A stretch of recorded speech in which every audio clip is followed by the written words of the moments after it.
Hello everyone, তোমরা সবাই কেমন আছো? আশা করি সবাই ভালো আছো আর আমিও ভালো আছি। তো আমরা আজকে যাচ্ছি ওয়াটার পার্কে, নেপালি বস্তি। তো আমরা সবাই মিলে রেডি হয়ে গেলাম, গাড়িও চলে আসলো। তো গাড়ি দিয়ে চলে যাচ্ছি এখন নেপালি বস্তি। আমিও কোনোদিন যাইনি, আজকেই ফার্স্ট যাব। তো আগরতলার মধ্যে এই ছোট্ট ওয়াটার পার্ক আছে, আমরা তো কোনোদিন না গেলে জানতেই পারতাম না। তো দেখো আমরা ভিতরে ঢুকে যাচ্ছি, আর চা বাগান আছে ভিতরে, খুবই সুন্দর। ভাবছো এসে পড়েছি, না না আসিনি, আরো অনেকটা দূরে, প্রায় ভিতর মানে মেইন রোড থেকে 4 কিলোমিটার ভিতরে এটা আয়ুষগ্রাম। তো রিজার্ভ করে ছাড়া ভিতরে আসা যায় না, অনেকটাই দূরে। তো দেখো আমরা চলে এসেছি, এখন যাচ্ছি টিকিট কাটতে। তো টিকিট কাটতে চলে আসলাম। তো বড়দের জন্য 100 টাকা আর ছোটদের জন্য 50 টাকা। তো সাইডের যে বিল্ডিংগুলি দেখছো এগুলি থাকা যায়, মানে একটু রিসোর্ট টাইপ।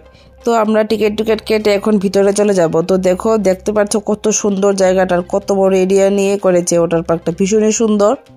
কিন্তু এখনো সেরকম ভাবে চালু হয়নি, মানুষজন বেশি যায়নি, মানে গিয়েছে বাট মোটামুটি।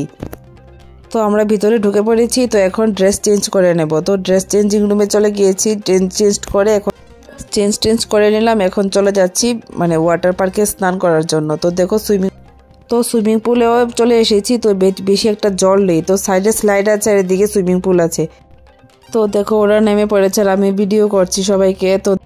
তো ভালোই আনন্দ হয়েছে। তো সবাই মিলে ওরা স্নান টান করছে, আর ওটাকে সেরকমভাবে স্নান করা যায়নি, তো এমনি কিছুটা মজা করছি।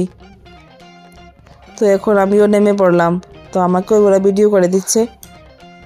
তো আমি একটু নেমে মজা টজা করে নিলাম সবাই মিলে। তো দেখো ওরা কি করছে, তো আমি একটু সেলফি দিয়ে ওদেরকে ভিডিও করছি। দেখো কি জল দিয়ে, মানে কি আর বলবো তোমাদের, ভীষণই মজা হলো। এখন সুইমিং পুল ছেড়ে স্লাইডে চলে গেলাম। তো দেখো আমি একটু স্লাইড করে নিলাম, আর ঘুমিয়ে একটু রিলস বানিয়ে নিলাম। তারপর সবাই মিলে একটু ভিডিও করে নিলাম। তো ওরাও আমাকে জল দিচ্ছে, আমিও জল দিচ্ছি, ভীষণই মজা হলো আজকে। তো ভাবিনি আজকে আয়ুষগ্রামে এসে এত মজা হবে।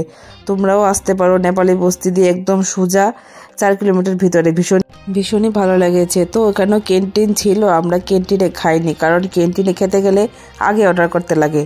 তো আমরা ড্রেস চেঞ্জ করে এখন একটু বাড়ি থেকে একটু শশা নিয়ে এসেছিলাম। তো সবাই মিলে শশা টশা খেয়ে নিলাম। অ্যাকচুয়ালি ভিতরে কিছুই খাওয়া যায় না, তো আমরা একটু সাইডে বসে একটু খেয়ে নিলাম শশা। তো খেয়ে এখন অটো দিয়ে মেন রোডে এসে আমরা একটা রেস্টুরেন্টের মধ্যে খেয়ে নিলাম। তো বিরিয়ানি আর চিকেন কষা খেয়ে নিলাম। তো আজকে মিনি ব্লগটা ভালো লাগলে লাইক কমেন্ট এন্ড শেয়ার করে দিও, আর পেজটাকে ফলো করে দিও। আর আয়ুষগ্রামে কে কে গিয়েছো আমাকে কমেন্টে জানিও। আমার তো ভীষণই ভালো লেগেছে, তোমরাও গিয়ে আসতে পারো, ভীষণই ভালো লাগবে। তো আজকের জন্য ব্লগটা এখানে শেষ করছি।